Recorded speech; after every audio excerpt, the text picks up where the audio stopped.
பார்த்துட்டு இருப்பார். இப்போ அந்த கோபி வந்த உடனே, "என்னம்மா வெண்ணெய் வைக்கிறியா?" "ஆமா, வெண்ணெய் வைக்கிறேன்." அப்படின்னும்போது, "சரி, அத்தனை பானையும் குடு என்ட்ட." அப்படிங்கிறார். ஒரு பானை, கொஞ்சம் பானையிலேருந்து ஒரு 1/2 பானை, எல்லாத்தையும் குடு என்கிட்ட, நான் வாங்கிக்கிறேன். அப்பேற்பட்ட ஒரு வெண்ணெய் பிரியன் இவர். "எவ்வளோ எவ்வளோ எவ்வளோ காசு வேணும்?" "நீங்க எவ்வளோ குடுக்குறீங்களோ குடுங்க குடுங்க." அப்படிங்கிறார்.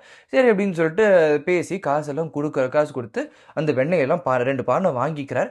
வாங்கிட்டு ஆத்துக்கு வரார். ஆத்துக்கு வந்து மாமிகிட்ட குடுக்குறார். மாமிகிட்ட குடுக்கும்போது, சும்மா குடுத்துட்டு போயிருக்கலாமோன்னு, "நான் வர வரைக்கும் உருக்கக்கூடாது இந்த வெண்ணெய.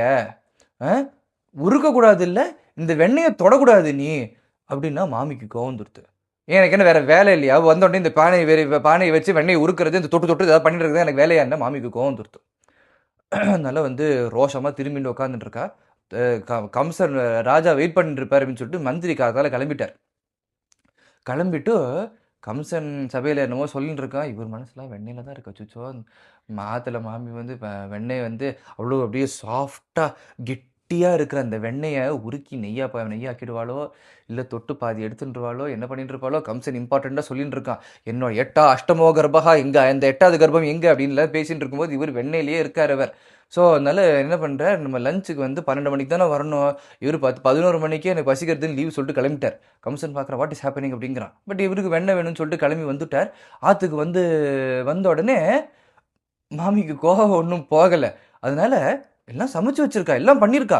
இருந்தாலும் மூஞ்சிய பார்க்க மாட்டேங்கிறா. சாதம் போடும்போது, அப்படின்னு சொல்லிட்டு போட்டு போறா. மாமிக்கு கோவம். புரிஞ்சுன்னுட்டேன். சரி, நம்ம தான் கொஞ்சம் கொஞ்சம் உணர்ச்சி வசப்பத்தி பேசிவிட்டோம் கார்த்தால. அப்படிங்கும்போது இவரு சாதத்தையும் பார்க்கல. அந்த மாமி, "உங்களுக்கு வெண்ணெய் தானே வேணும்? உங்க வெண்ணெய நான் தொடறது இல்ல. நான் பார்க்க கூட மாட்டேன். நீங்களே எடுத்துக்கோங்க." அப்படின்னு சொல்றா.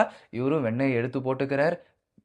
பானையில என்ன இருக்குங்கிறது பார்க்கல, கையில என்ன வருதுங்கிறது பார்க்கல, தட்டுல என்ன இருக்குங்கிறது பார்க்கல, தட்டுலேருந்து எத எடுத்து வாயில போட்டுக்கிறோங்கிறது பார்க்கல. ஏன்னா என்ன வெண்ணெய் இது, களிமண்ணு தானே இது.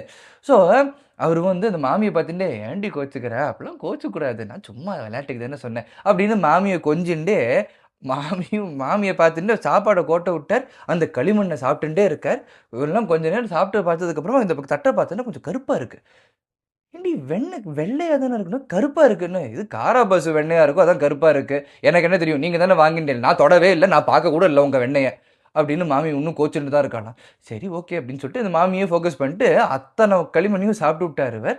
அதான் இது மிருத் பக்ஷன் லீல அப்படின்னா, அவருக்கு அப்பேற்பட்ட ஒரு கிருஷ்ண பக்தி வந்துதான். ஏன் அப்படின்னா, அவருடைய சரணம் பட்ட அந்த மண்ண பானை நெறைய சாப்பிட்டுருக்காரு இன்னும். அதனால அந்த பிருந்தாவன ரஜஸ், அந்த மண்ண அப்படி சாப்பிட்டதுனால, அவருக்கு அப்பேற்பட்ட ஒரு கிருஷ்ண பக்தி வந்தது அப்படின்னு சிஷ்யன்னா இந்த ஒரு சரணத்துல சொல்றார்.